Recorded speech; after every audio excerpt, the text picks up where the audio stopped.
At eto na naman nga, nakaluto na tayo ng masarap na lomi. Nakaluto na ang inyong magandang kusinera. At magluluto nga tayo ng masarap at malapot na sabaw ng lomi. At dahil nga ngayon umulan, hindi ba't masarap humigop ng sabaw? Ito nga ang madali at mabilis na paraan ng pagluluto ng lomi. Papakulo muna tayo ng tubig sa isang kaserola at pagkatapos tayo'y magkikisa.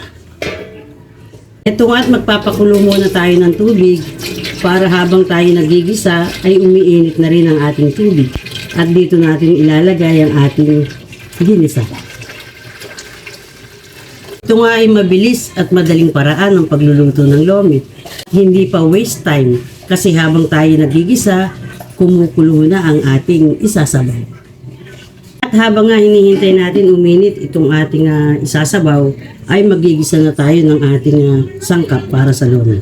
At syempre bago tayo maggisa, pipirituhin muna natin ang ating isasahog, ang squid balls. At isusunod natin diyan ang hiniwa nating kikiam.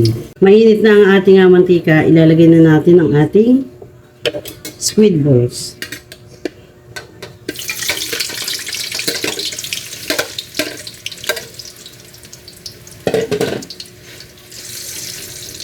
Pipirituhin muna natin siya bago natin isama sa ating sinabawang lomi. At pagkatapos isusunod natin dito ang ating kikiam. Pipirituhin nga natin siya ng medyo half cook lang.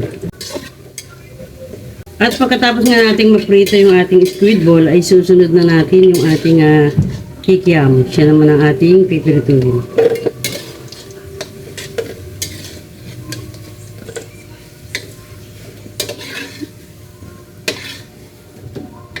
Ang kikiam.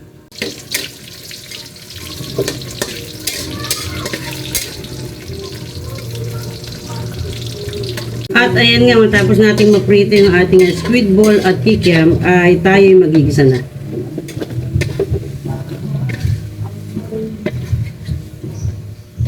At syempre ang ating bawang at sibuyas.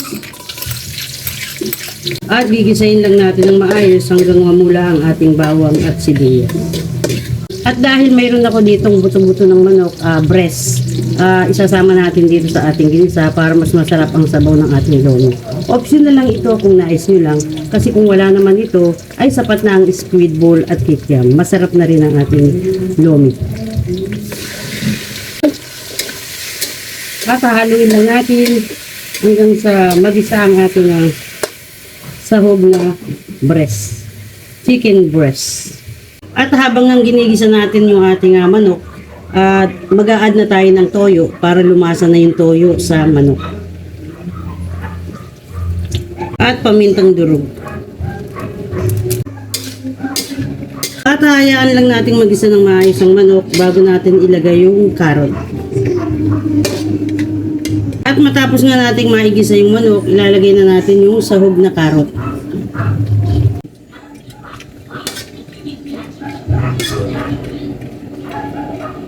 At habang hinihintay nating magisa ito, kumukulo na yung ating sabaw. Yung ating lomi ay ibinabad natin sa tubig para matanggal yung bahagyang alat niya. At para naman matanggal yung medyo smell, yung hindi maganda niyang amoy, banlian natin ang bahagya sa kumukulong tubig. Lalagyan ko lamang siya ng kaunting tubig para pambanli sa ating lomi at babanlawan natin, saka natin isasama sa gisa ang ating lomi. Isang paraan para matanggal ang hindi magandang amoy ng lomi. At ayan nga, matapos nating magisa yung ating manok at carrot at yung ating lomi naman ay atin ang nabanlian at nabanlawan, pwede na natin siyang isama dito sa ating ginisa.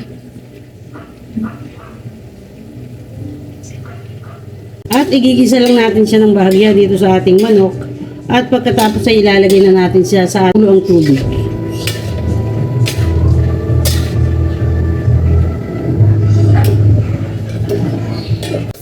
At matapos nga natin silang maigisa at magkasama silang lahat, ilalagay na natin dito sa ating pinukulong tubig para tuluyan na silang maluto. At hayaan lamang natin na makuluan pa ng bahagya bago natin ilagay yung ating squid ball at kikiam na pinirito kanina at ang iba pang sangkap na repolyo at pampalapot na cornstarch.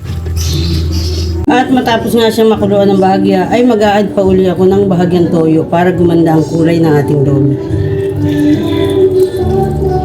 Bahagyang makuluan lang ay luto na ito dahil nga nabanlian na natin kanina yung ating lomi at naigisa na naman natin ng maayos yung ating sahog. At lalagyan na nga natin ng pampalapot ang cornstarch. Naglusaw nga pala ako dito ng 3 kutsara ng cornstarch. Ang lapot ay depende sa inyong nais kung gaano ang lapot ng sabaw na gusto niyo. At ibuhos natin dito sa ating sabaw at halu-haluin natin hanggang sa ma-achieve natin yung lapot ng sabaw ng lomi.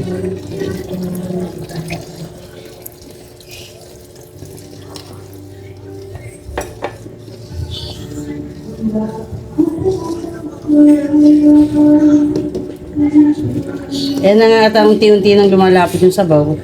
At pagkatapos nito, ilalagay na natin yung ating piniritong squid ball at kikiam.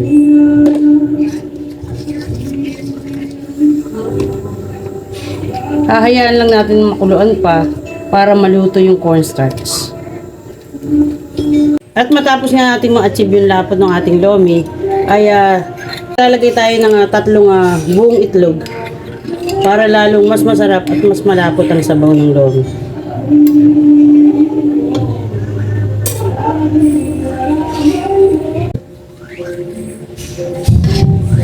Ayan nga, at matapos natin mailagay yung itlog, hindi nga ba't napakalapot ng sabaw ng ating lomi, lalagay na natin yung ating piniritong squid ball at kikiam bilang panghuli. At ang repolyo. Lalagay natin yung repolyo bilang gulay ng lomi.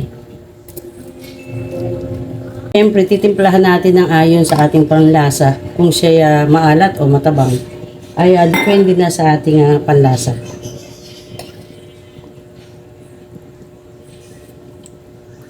Maglalagay pa ako ng bahagyang asin.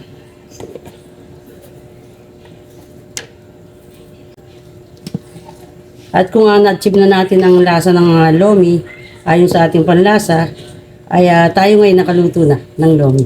At eto na naman nga, nakaluto na tayo ng masarap na lomi. Nakaluto na ang inyong magandang kusinera.